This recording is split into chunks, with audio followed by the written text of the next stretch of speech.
Halo sahabat Bawaslu, kembali lagi ke podcast Bawaslu Kalimantan Utara di dalam segmen Ngobras Sepatu, ngobrol asik seputar pemilu. Baik, kali ini kita akan berbincang-bincang dengan salah satu staf di Bawaslu Provinsi Kalimantan Utara dari bagian sumber daya manusia. Nah, tema kali ini adalah tentang perekrutan Panwaslu Kecamatan se-Provinsi Kalimantan Utara. Nah, gimana untuk selanjutnya? Mari kita simak.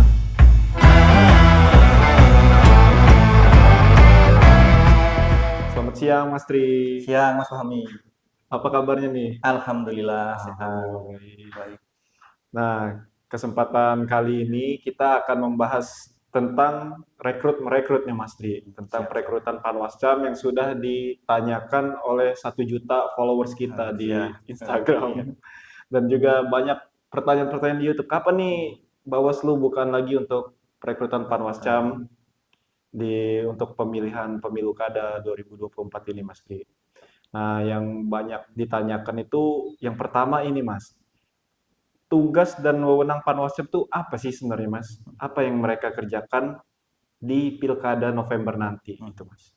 Silakan Oke. dijawab Mas. Sebelumnya terima kasih kepada Mas Fahmi dan tim yang sudah mengundang kami. Sebenarnya yang lebih layak duduk di sini itu adalah Korbit kami ya, Pak Yakobus sebagai Korbit SDMO dan Diklat. Beliau yang menahkodai kita di SDM untuk melakukan perekrutan Panwascam atau pengawas ad hoc. Nah, berhubung beliau berhalangan hadir karena melaksanakan tugas di luar provinsi sehingga diwakilkan kepada kami. Nah, itu pertanyaan tadi memang sangat penting Mas Fahmi. Kenapa? Karena kan banyak nih teman-teman kita di luar sana yang menanyakan, emang tugas Panwascam tuh ngapain sih? Sedangkan kan pemilu pilkada masih lama gitu. Pilkada kan 27 November. Iya Kenapa betul. kok sekarang udah dibentuk? Emangnya tugasnya ngapain gitu? Nah, jadi tugas Panwascam itu kurang lebih ada tiga. Kalau kita melihat tagline Bawaslu itu kan ada tiga. Yang pertama cegah, Awasi, awasi, dan tindak. tindak. Nah, yang pertama tugas Panwascam untuk pilkada nanti yang pertama yakni mengawasi seluruh pelaksanaan tahapan pilkada ya. Mulai dari awal sampai dengan akhir. Apa aja yang diawasi? Pertama, mulai dari pemutakhiran data pemilih, kemudian penetapan daftar pemilih sementara dan penetapan daftar pemilih tetap. Nah, kemudian pelaksanaan kampanye, kemudian mengawasi distribusi logistik ya dari pusat sampai ke TPS-TPS. Ini itu tugas dari Panwascam gitu. Logistik itu termasuk surat suara Iya, ya Mas, betul. kotak Surat suara, suara, kotak tinta suara, dan lain-lainnya. tinta, yakni peralatan ketika di Ya, TPS untuk digunakan untuk mencoblos gitu. oke. Kemudian tugas Panwascam lainnya yakni melaksanakan pengawasan, pemungutan dan perhitungan suara di TPS. Nah, itu tugas Panwascam. Kemudian setelah eh, dicoblos surat suaranya, kemudian dihitung. Nah, itu kan suara-suaranya dinaikkan ke atas tuh, Ya. ya dikembalikan lagi ke kabupaten hingga ke provinsi. Nah, itu tugas Panwascam juga mengawasi kembalinya surat suara, Oh, ya dari pergeseran surat suara itu. pergeseran surat suara yang sudah Oh, tercoblos di TPS kemudian dinaikkan kembali, gitu. oke. Kemudian melaksanakan mengawasi penyerahan kotak suara yang sudah tersegel dari PPK. Ya, PPK ini Hmm. pemilih kecamatan, Ya, panitia dari pemilih kecamatan di KPU. KPU ke KPU kabupaten itu tadi yang sudah kita jelaskan. Hmm. Kemudian menerima laporan dugaan pelanggaran terhadap tahapan penyelenggaraan pemilu yang dilakukan oleh penyelenggara pemilihan. Nah, ini misalkan ada laporan-laporan dari masyarakat terkait pelanggaran, kemudian ada temuan. Nah, itu tugas Panwascam menerima laporan tersebut gitu. Oh, Kemudian menyampaikan temuan ini apabila ada temuan nanti di lapangan dan laporan kepada PPK untuk ditindaklanjuti. Nah, ketika kita menemukan temuan-temuan pelanggaran yang berpotensi atau diduga terdapat pelanggaran, itu kita sampaikan kepada PPK ya panitia pemilih kecamatan tadi untuk ditindaklanjuti gitu. Kemudian meneruskan temuan dan laporan yang bukan menjadi kewenangannya kepada instansi yang berwenang. Nah, ini Oh, misalkan nanti terdapat temuan yang bersifat pidana, tindak pidana, itu kita teruskan ke pihak yang berwenang menangani tindak pidana oh, tersebut. misalnya money politik gitu Mas ya. Money politik, Nanti kita bisa laporkan ke Sentra iya Gakumdu yang ada betul, unsur betul sekali. kepolisian dan Iya. kejaksaan. Nah, Oke. tugas kita meneruskan begitu, tugas Panwascam. Kemudian mengawasi pelaksanaan sosialisasi penyelenggaraan pemilu. Nah, ini eh, ketika PPK-nya KPU melaksanakan sosialisasi kepada masyarakat, tugas kita juga mengawasi, ikut serta mengawasi pelaksanaan sosialisasi tersebut. Oke. Kemudian memberikan rekomendasi kepada yang berwenang atas temuan dan laporan mengenai tindak yang mengandung tindak pidana pemilu tadi. Hmm. Nah, itu tadi Mas Fahmi yang sudah disebutkan tadi, Ya. ketika terdapat temuan yang bersifat pidana itu kita teruskan ke Sentra Gakumdu. Kemudian ada tugas lain yang tadi kan yang pertama tugasnya mengawasi. Iya. Nah, ini selanjutnya tugasnya mencegah. Ini Hmm. apa nih yang dicegah nih kan? Apa aja tuh Mas? Nah, ini kurang lebih ada 3 Mas Fahmi. Yang pertama, mencegah terjadinya praktik politik uang Oh, itu di tadi ya. masyarakat ya. Nah, itu tugas kita sebelum adanya politik uang di masyarakat itu kita cegah dulu sebisa Sebelum mungkin terjadi ya Mas sebelum ya. terjadi. Karena kan Oke. lebih baik mencegah daripada Mengobati. mengobati. Oke. Nah, kemudian mengawasi netralitas ASN, Hmm. TNI, Polri, dan pihak-pihak yang dilarang ikut berkampanye. Nah, Oh itu iya. tugas kita mengawasi netralitas semua pihak, yang mulai dari ASN tadi, TNI, Polri, dan semua perangkat-perangkat pemerintahan yang dilarang ikut kampanye. Iya. Jadi untuk pilkada ini memang sangat rentan sih Mas untuk apa penggunaan Nah, itu tenaga ASN atau iya pejabat-pejabat lainnya untuk pengerahan-pengerahan itu untuk kan. pengerahan. Nah, itu memang kalau untuk pilkada ini tugasnya lumayan berat, Iya. ya terutama di daerah-daerah kan. Seperti yang kita ketahui pada umumnya begitu Iya. kan. Nah, ini tugas ekstra dari seluruh rekan-rekan Panwascam nanti ketika bertugas. Kemudian mencegah terjadinya pelanggaran administrasi dan pidana di wilayah kecamatan. Nah, itu tadi. Oke. Nah, kemudian ada tugas lain lagi nih, Mas Fahmi. Apa itu Mas? Yang pertama, melakukan sosialisasi setiap tahapan. Nah, ini kurang lebih Oh, oke oke. yang dilakukan bersama PPK tadi. Iya. Kemudian tugas lainnya yang penting dan mulia ini yakni melakukan pendidikan pemilu kepada masyarakat dan meningkatkan pengawasan partisipatif. Artinya eh, tugas pengawasan pilkada ini bukan semata-mata tugas Panwascam maupun tugas Bawaslu, Iya. tetapi tugas seluruh elemen masyarakat kita yang ikut pesta demokrasi ini ikut eh, harus memiliki kesadaran penuh bahwa Iya. ini adalah tugas kita bersama gitu. Gitu Mas Agar Fahmi. pilkada ini berjalan dengan jujur, adil gitu Mas ya. Iya, betul Mas Fahmi. Minta untuk seluruh masyarakat untuk ikut Ikut mengawasi ya gitu. ikut serta karena kan Iya. tidak mungkin ya karena Panwasam kan jumlahnya berapa Iya. orang beserta stafnya, sedangkan kita mengawasi di wilayah kecamatan itu kan luas, Banyak ya. mengawasi puluhan ribu orang Iya, kan. Nah, betul. itu kalau dibebankan kepada Panwasam saja kayaknya kurang, Iya. sehingga kita butuh partisipasi seluruh Masyarakat. masyarakat gitu. Terus selanjutnya Mas, itu udah selesai tadi Mas ya tanggung jawab dan tugasnya Panwascam.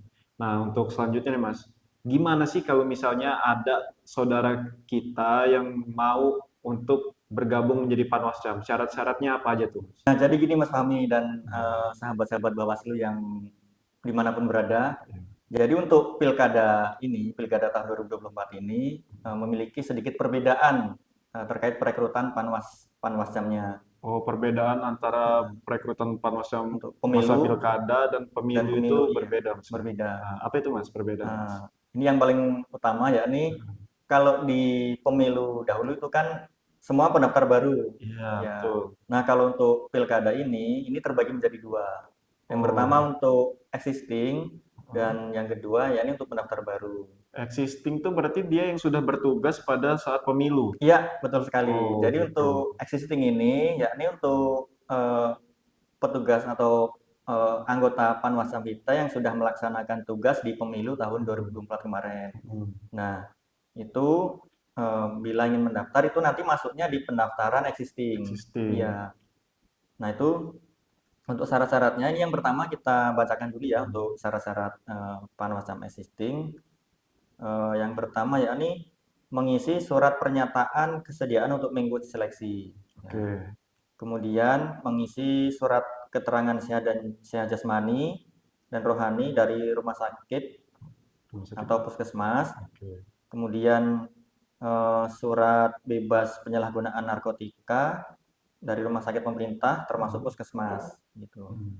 Kemudian mengisi surat pernyataan ini ada lumayan banyak. Yang pertama, surat pernyataan setia kepada Pancasila, Undang-Undang Dasar, kemudian dan cita-cita proklamasi tahun 1945. Oke. Kemudian mengisi surat pernyataan tidak pernah dipidana penjara berdasarkan putusan pengadilan yang telah mempunyai kekuatan hukum tetap. Iya.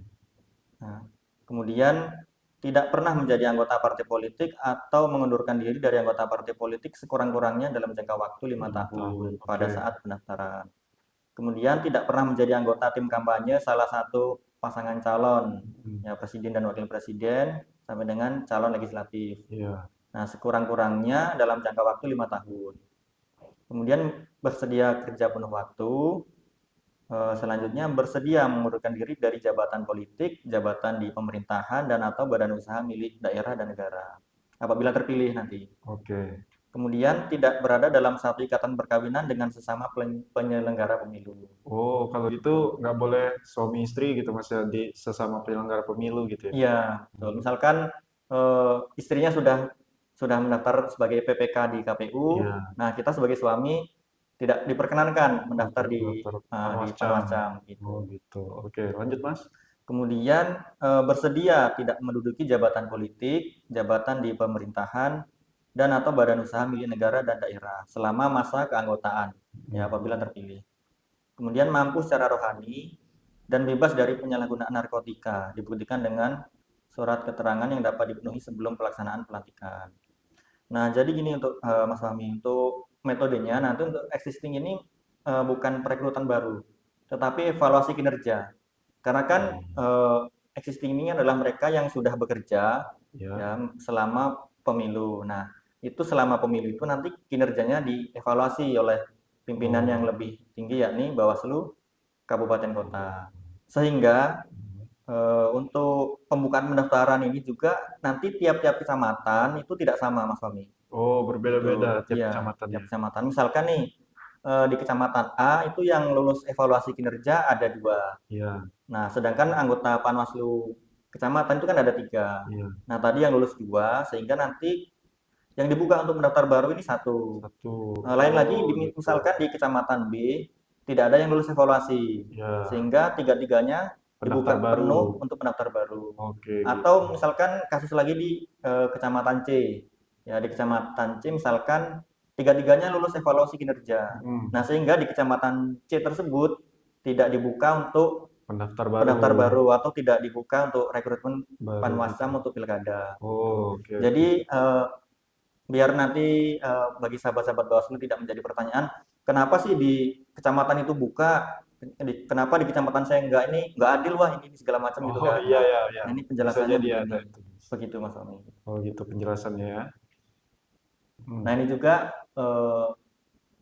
info untuk sahabat-sahabat kita, sahabat-sahabat Bawaslu, bahwa yang kita bisa mendaftar Panwaslu kecamatan itu di wilayah kabupaten kita, di wilayah domisili kita. Ya. Sesuai dengan KTP gitu, Sesuai dengan Mas ya? KTP. Misalkan nih Mas Fahmi kan dari Lampung. Iya. Ya, Mas Fahmi ternyata ingin mendaftar Panwaslu kecamatan di Kabupaten Bulungan. Iya, Nah, itu nggak nggak bisa. bisa, nggak bisa. Karena tidak sesuai Iya, KTP. bisanya harus di kota Bandar Lampung. Oke. Nah, itu Mas Fahmi. Kurang lebih syarat-syaratnya yang harus dilengkapi. Oke. Nah, nanti sahabat-sahabat Bawaslu lebih lengkapnya nanti bisa lihat di website Bawaslu Kabupaten Kota masing-masing.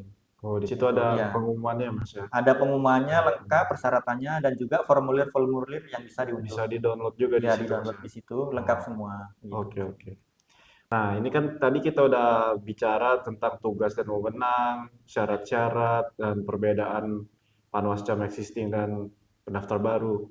Nah, untuk timeline-nya sendiri itu bagaimana itu, Mas? Kapan sih pendaftaran Panwascam ini akan dibuka gitu, Mas? Untuk yang existing dan juga pendaftar baru. Nah, ini juga yang penting, tadi kan sudah mengetahui tugasnya apa, kemudian syarat-syaratnya apa. Nah, ini kapan sih kira-kira Panwaslu kecamatan untuk pilkada ini dibuka? Gitu kan. Nah, ini ada 2 perbedaan juga Mas Fahmi. Yang pertama untuk existing sendiri itu ada waktunya sendiri, kemudian untuk pendaftar baru juga ada waktunya sendiri. Nah, Oh, untuk existing ini dilakukan pendaftaran atau penerimaan berkas itu mulai tanggal 23 sampai dengan 27 April 27 April 2024 Mas ya. 2024 ya. 23 Oke. sampai 27 April 2023 itu untuk pengumpulan berkas Pengumpul gitu. berkas. Kemudian untuk pelaksanaan evaluasi, karena tadi kan yang existing ini metodenya evaluasi, ya Ya, bukan pendaftar baru atau ya. tes. Nah itu evaluasi dilaksanakan pada tanggal 26 sampai dengan 27 April. Oh, 2 hari aja Mas ya 2 untuk hari untuk evaluasi. pelaksanaan evaluasi. Kemudian pengumuman yang terpilih, ya dari 3 yang mengikuti evaluasi tadi, itu diumumkan terpilihnya tanggal 1 sampai dengan tanggal 2 Mei. Oh, 1 Tuh. sampai 2 Mei Ya. untuk Nah, pengumumannya. untuk pengumuman terpilih. Nah, Ya. dari pengumuman terpilih itu kita mengetahui kecamatan mana yang membuka pendaftar baru dan tidak, Oke. dan berapa jumlahnya itu setelah dilaksanakan pengumuman peserta existing. Oke. Nah, kemudian ini timeline untuk pendaftar baru. Yang pertama ini penerimaan berkas atau pengumpulan berkas itu dilaksanakan pada tanggal 5 sampai 7 Mei selama 3 hari. Oke. Kemudian perpanjangan, nah ini apabila pendaftarnya sedikit nih, belum Ya. memenuhi kuota 2 kali kebutuhan. Nah ini dilaksanakan pada tanggal 28 Mei. Kemudian pengumuman lulus berkas atau tidak itu dilaksanakan eh, pada tanggal 12 Mei. Oh, Nah, pengumuman kelulusan administrasi berkas administrasi, tadi ya dilaksanakan betul tanggal betul, 12 Mei. 12 Mei. Oke. Nah, setelah peserta dinyatakan lulus administrasi, itu kan berhak melanjutkan ke tahapan selanjutnya, yakni tahapan tes tertulis dan wawancara. Nah, untuk tes tertulis ini dilaksanakan pada tanggal 13 Mei sampai dengan 14 Mei selama 2 hari. Oh, Gitu. tertulisnya tuh Mas ya. Ya, tes tertulis ini Ya. nanti metodenya ada dua, Mas Mami. Apa Yang aja tuh pertama Mas? CAT secara Ah, online menggunakan ya. komputer itu bagi wilayah-wilayah yang memiliki jaringan akses internet yang bagus Oh, dan oke memiliki oke. fasilitas komputer ataupun laptop. Nah, untuk daerah-daerah yang pedalaman Ya. yang tidak ada akses internet atau Oh, akses internetnya kurang bagus itu dilaksanakan secara offline. lain berarti Ya, pakai kertas pakai ujian kertas, gitu ya Mas ya. pakai kertas ujian. Oke. Kemudian pengumuman tes tertulis ini dilaksanakan pada tanggal 17 Mei. Oh, tes Itu. tertulisnya Ya, tanggal 17 Mei. pengumumannya, Pengumumannya, pengumumannya pengumuman tes tertulisnya. tanggal 17 Mei. 17 Mei. Kemudian setelah diumumkan nih siapa-siapa yang lolos tes tertulis, nah Ah, selanjutnya eh, peserta mengikuti tes wawancara. oh, wawancara. Ya, tes wawancara sebanyak 2 kali kebutuhan. Itu wawancaranya dengan siapa tuh Mas? Wawancaranya dengan pimpinan Bawaslu Kabupaten Kota. Oke. Tuh, langsung diwawancarai oleh pimpinan Bawaslu Kabupaten Kota. Nah, ini dilaksanakan pada tanggal 18 sampai 20 Mei selama 3 hari waktunya, Mas Ya, Fahmi. 15 sampai 20 Mei. Nah, kemudian pengumuman finalnya siapa yang terpilih nih. Nah, itu dilaksanakan pada tanggal 23 Mei. 23 Mei. Iya, 23 Mei dilaksanakan pengumuman Panwaslu terpilih Ya. dan 24 sampai 25 Mei ini dilaksanakan pelantikan dan pengambilan sumpah janji. Oh, pelantikannya Gitu. sehari setelah pengumuman gitu Mas ya. Iya, sehari setelah pengumuman. Gitu, Mas Fahmi. Oke. Nah, selanjutnya nih Mas yang nggak kalah penting. Setelah mereka dilantik, nah itu tugas mereka itu dari kapan sampai kapan tuh Mas masa kerjanya mereka Panwascam yang terpilih? Ya, jadi untuk masa kerja Panwaslu Kecamatan ini, kalau sesuai Undang-Undang Nomor 1 Tahun 2015, nah itu setelah dilantik sampai dengan maksimal 2 bulan setelah seluruh penyelenggaraan tahapan pilkada ini selesai.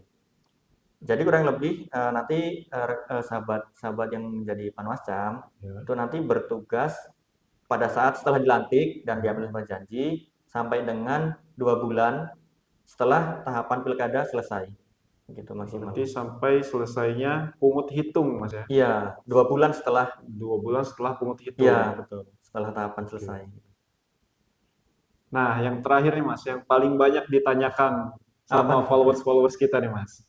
Untuk gaji Panwascam itu boleh dong kita spill di sini Mas, karena ada kan di aturan di peraturan Menteri Ketua Keuangan. Bawaslu ya. Apa di Menteri Keuangan? Iya, Oh, di Menteri Keuangan ya? di peraturan Menteri Di Keuangan. peraturan Menteri Keuangan itu tertera dong gaji Panwascam itu bisa semua orang bisa lihat kan.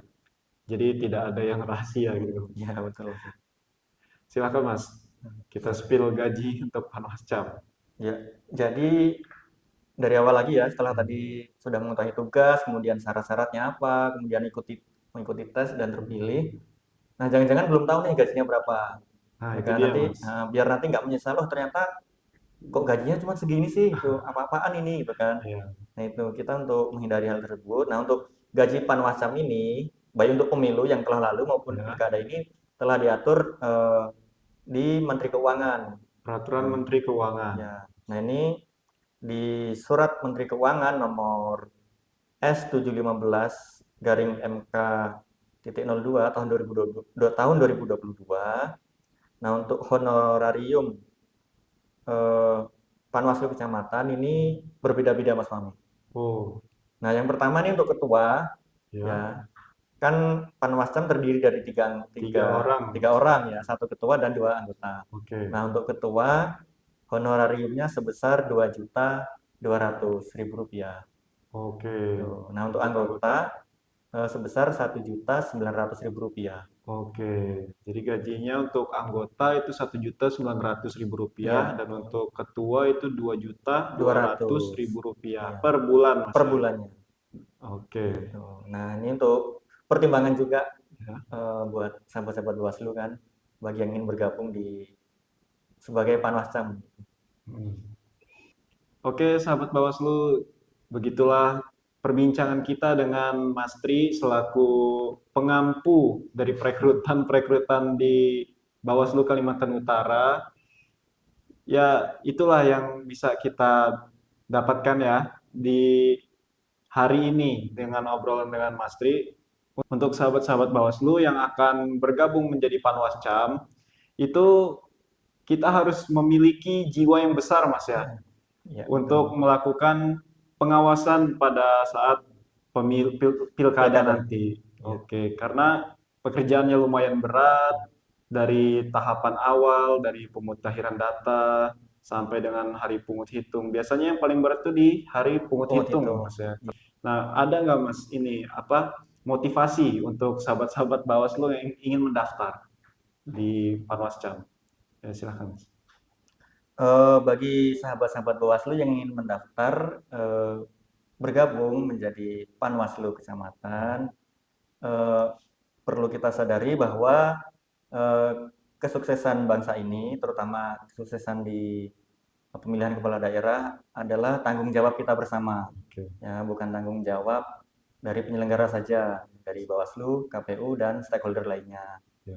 Nah, sukses atau tidaknya pemilu pilkada ini adalah tanggung jawab kita bersama. Bagi rekan-rekan yang memiliki kepedulian tinggi terhadap Integritas pemilihan pemilihan kepala daerah nanti. ini, kita harapkan untuk bergabung untuk mensukseskan pemilihan kepala daerah tahun 2024 ini, dimanapun wilayahnya, gitu Mas Ahmad. Oke. Ya, sekian bincang-bincang kita hari ini dengan Mas Tri. Untuk episode selanjutnya silahkan ditunggu terus ya sahabat, karena kita akan terus memberikan informasi-informasi yang edukatif tentang kepemiluan. Untuk sahabat-sahabat Bawaslu yang punya pertanyaan atau ingin merequest tema atau pembahasan topik apalagi selanjutnya, silahkan komen di bawah ya sahabat. Sampai jumpa di episode selanjutnya.